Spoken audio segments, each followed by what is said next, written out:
I feel the room sway, but the band's playing one of our old favorite songs from way back when.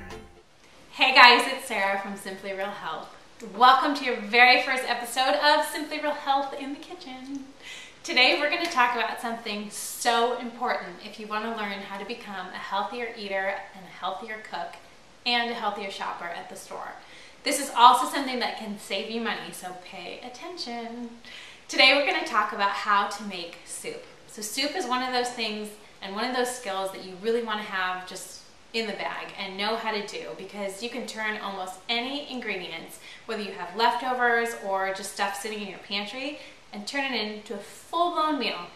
The best part is that it's really easy to do, and I'm going to show you just how easy it is to make.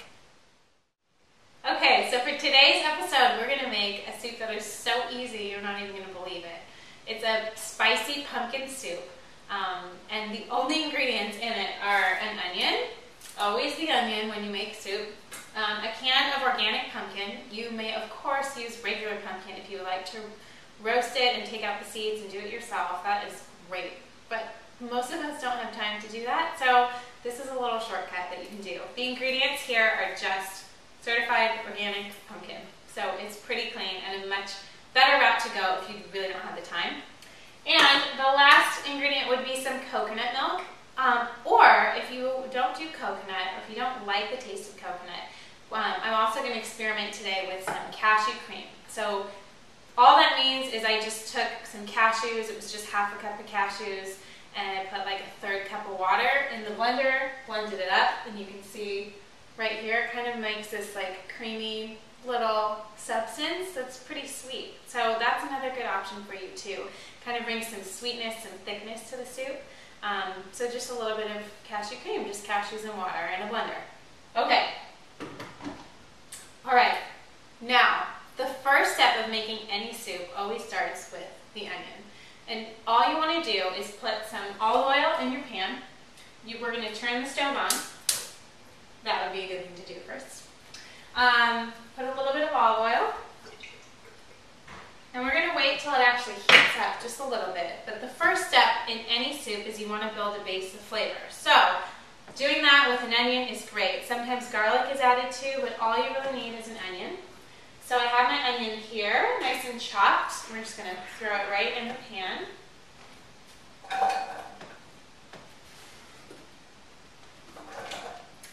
And my heat is on medium over here. So we're just going to wait for it to warm up, and basically we just want the onions to be fragrant enough so that they smell good, but not enough so that they're burned. So that's the first step. We'll be right back. Okay, so we have our onion in. Now we're just going to add our can of pumpkin in here.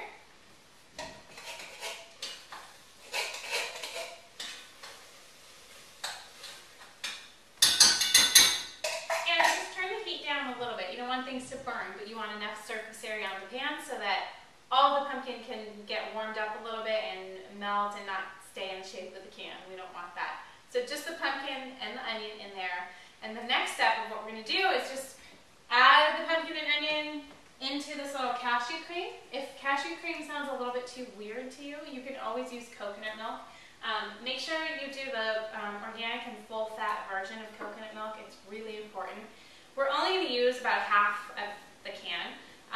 It's a pretty heavy, kind of thick, dense sort of substance to use in your soups, but it makes things really creamy, and it's great for people who can't do dairy. So I think using whole milk would be great. Using half and half would also work well in this recipe.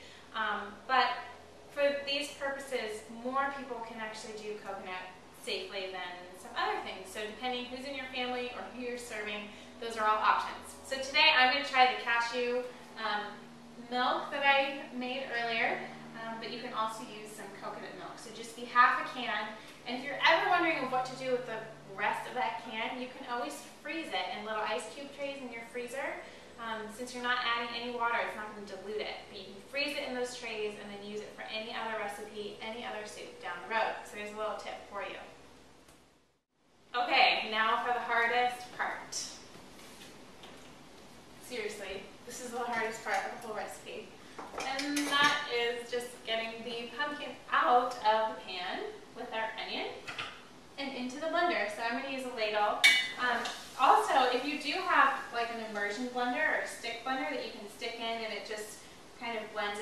right here, that would be great too.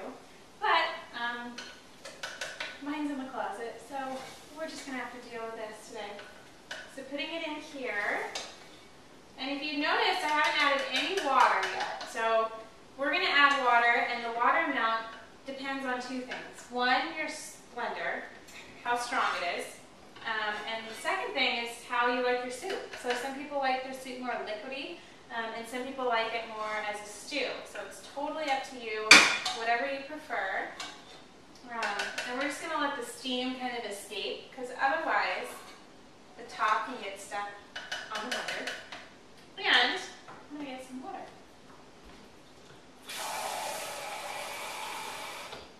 So right now I have a cup of water to work with. You can also use chicken stock or vegetable stock if you prefer. That might give it a little bit more flavor, but I'm cheap, so I stick with water.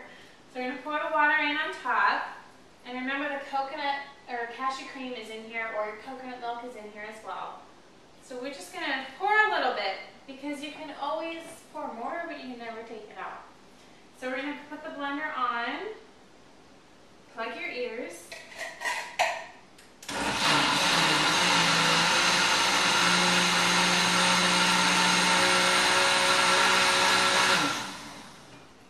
Okay, great. It's got some good color. Smells good. So, and the spices on this are just going to be some pepper. Do about 10 to 12 cranks of pepper. But I like pepper, so it's totally up to you. And a little bit of sea salt. And in case you don't know this about sea salt is actually very different in your body and how it interacts with your bloodstream than table salt or iodized salt. So, sea salt comes from the earth. It has lots of good minerals in it, and it has a lot of flavor. So when you're cooking, it's one of the best things. You just need a little bit of it. It gives you a lot of flavor, and it's much healthier for you than any other kind. When you look for it in the grocery store, you want to look for something that's a little bit tinted pink, tinted gray, tinted orange even. And those colors are things that kind of naturally exist. If it's glowing white, it means that your sea salt has been bleached. You really don't want that. It just means it's been processed a lot more and probably doesn't have as many good minerals in it. So, another little tip for you. So we have our sea salt and pepper in there. I'm going to use one of my favorite spices. It's called Garam Masala. It's a traditional Indian spice, and it's a blend of cumin, black pepper, some cinnamon, some cloves, and coriander. So it gives it kind of a nice sort of like warm, yummy taste. And I just, as you know, eyeball everything, but there's probably a good tablespoon to tablespoon and a half of garam masala. And just for some fun, we're going to put a little bit of cinnamon in here. So you don't want it too much because you don't want it tasting too sweet, but just a few dashes of that.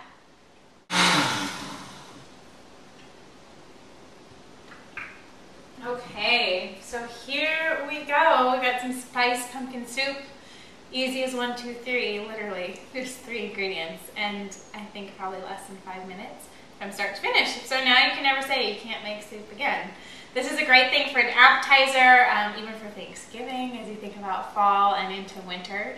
Again, I'm Sarah from Simply Real Health. If you'd like to see more, please subscribe on YouTube, or you can find me on my Facebook page at Simply Real Health, or on Twitter as well. Thanks so much, and tune in next time.